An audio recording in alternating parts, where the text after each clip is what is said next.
In World War II, as German U-boats were sinking ships faster than the Allies could replace them, the U.S. Navy faced a crisis.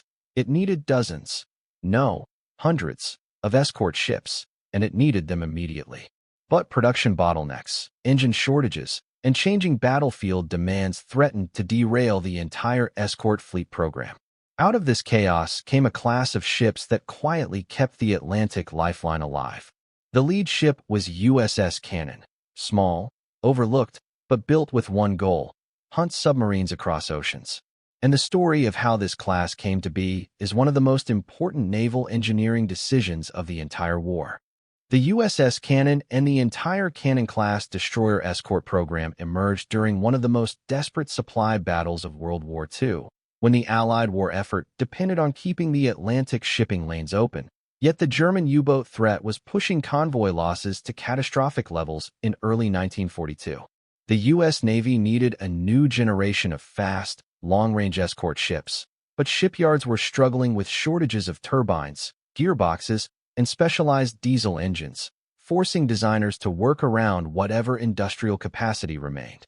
While the Buckley-class attempted to solve the crisis with turbo-electric drives, the Cannon-class took a different approach, using a 4-engine diesel-electric plant similar to the Everts-class, but installed within a longer, more hydrodynamically efficient hull.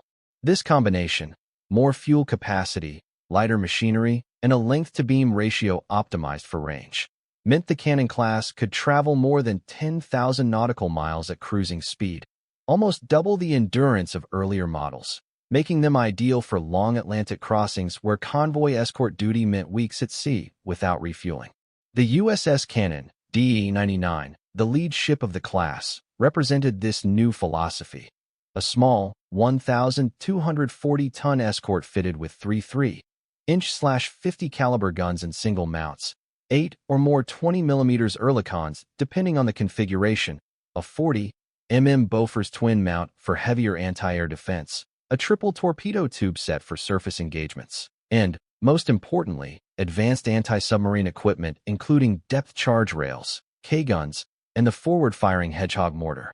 While not glamorous, these weapons were deadly when combined with sonar, radar, and experienced crews who had learned from hard early war losses how to protect convoys more effectively.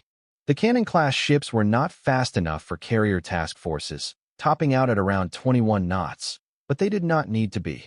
Their job was endurance, not speed, and their diesel-electric engines allowed them to run economically for thousands of miles, keeping station beside merchant convoys, hunter-killer groups centered around escort carriers, or slow amphibious fleets heading toward newly targeted beaches.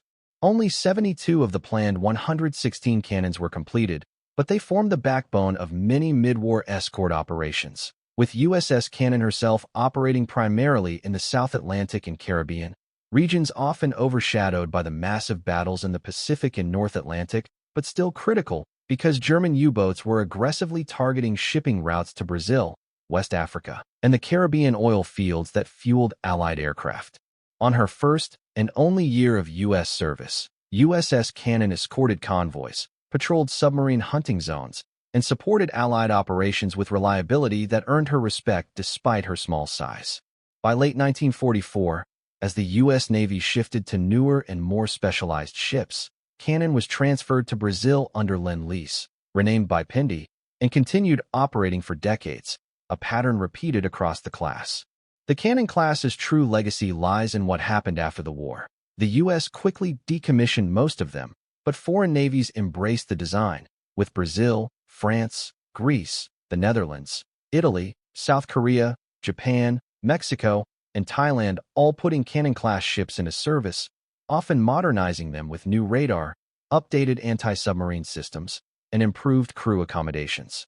In fact, more than 75% of all Cannon-class destroyer escorts would fly a foreign flag at some point, making them one of the most widely transferred Allied ship types in naval history.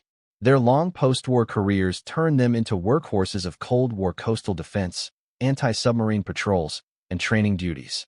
Among the most remarkable survivors is the Thai Navy's HTMS Pincleo, formerly USS Heminger, which served well into the modern era as a training vessel, proving the durability of the Cannon-class hull and machinery.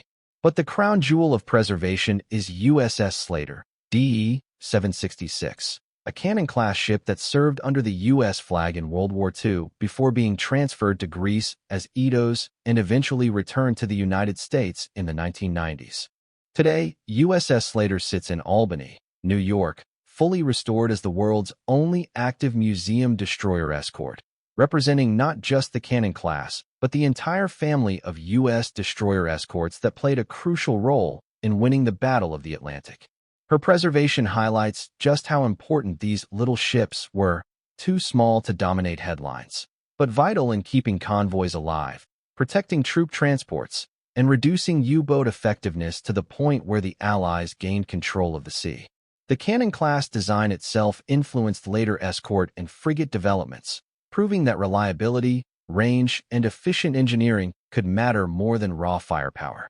Their lighter diesel-electric drive also provided valuable operational lessons, especially in quieter propulsion suitable for anti-submarine warfare. USS Cannon's story, though short under the U.S. flag, is symbolic of the class as a whole. A ship built quickly during a global emergency, deployed immediately in a high-stress combat environment, transferred to an ally to continue serving the broader war effort, and ultimately representing a turning point where Allied industrial adaptability overcame early war shortages. Without ships like the Cannon-class destroyer escorts, the Atlantic supply line, the artery that kept Britain alive and enabled the U.S. to project power across two oceans, might have been severed. Their contribution was not dramatic or headline-grabbing, but it was indispensable, and today, through preserved ships like USS Slater and the long careers of their foreign service sisters, the quiet yet crucial legacy of the Cannon class continues to be remembered and honored.